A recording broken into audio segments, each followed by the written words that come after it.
Welcome here to the next chapter, and we have another. Whoa! Hey, what was that for? The lid of the beautifully carved coffin is closed. A raised stone dais has been built for the sole purpose of keeping the coffin off the ground.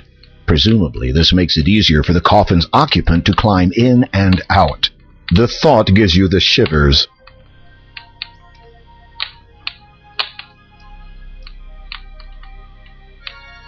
The thick black cloak that you are wearing hampers your efforts to lift the coffin lid. Try removing the cloak first. The thick black... Guess we need to remove the cloak. You remove the black cloak again. Alright, so let's see. Nervously, you lift the heavy lid of the elegant coffin.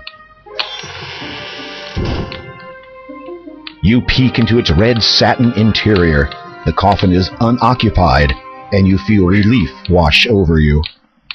Why? I mean, now we knows he's out there somewhere. As you prepare to look inside the coffin... King Graham, I presume. Uh-oh. You turn on your heel. There, blocking the only exit from this dismal room, stands the Count. His skin is pale, his eyes jet black. He wears a black cloak nearly identical to the one that you possess. You know me? Ah, yes indeed. Sister Hagatha alerted me to your arrival, dear king. Desperate to stall for time, you query the Count. Sister Hagatha, you say? Who is she? The Count regards you with a suspicious glare.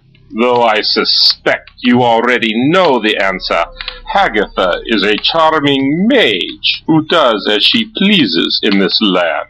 Strange. I was not aware a new ruler had been elected. Do not be foolish. Hagatha has no interest in the politics of this wretched place, nor do I, in point of fact. Death tends to diminish one's taste for power. No, at present, she is interested only in one thing, as am I, your destruction. It seems like that you better hear the power of the true cross.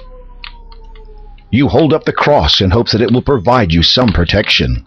The Count gestures and, to your horror, the cross key disappears. It reappears in his hand a second later. He seems unaffected by it. A nauseous feeling fills you as he presses his lips against it in a mock kiss. God bless Colima.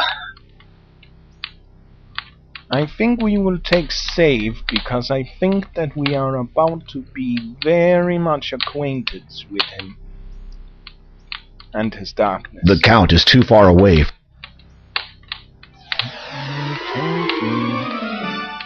In an instant, you are flat against the wall. The Count has you pinned so well you can't move a muscle, much less put up a defense.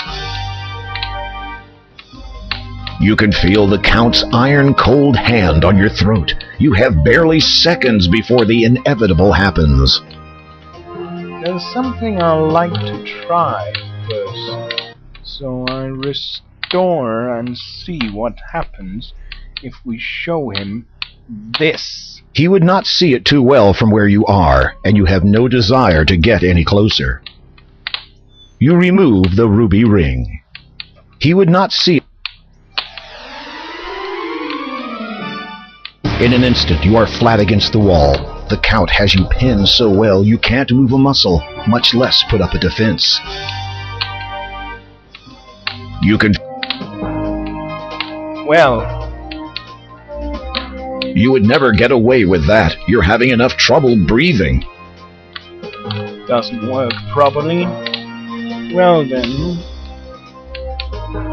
This. With difficulty, you manage to loosen the ruby ring from your attire and drop it to the floor. The Count's eyes dart to it quickly, then flash angrily back to you. Where did you get that? The elderly woman who lives in a house to the south of here, near the beach. She gave it to me. for helping her. The Count regards you for a moment. His dark eyes bore unendingly into yours, and you feel as if your very soul is bare. What do you know of her? She is not well. I know! Do you think I am not aware of that?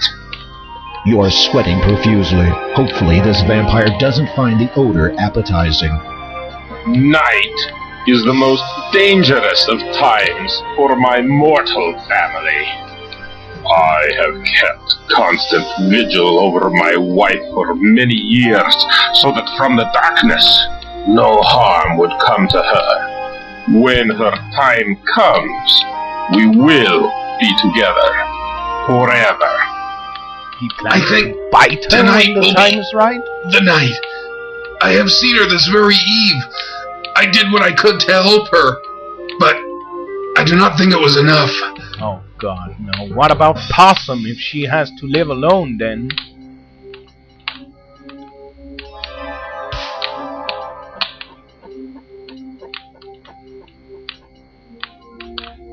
Well, that was good.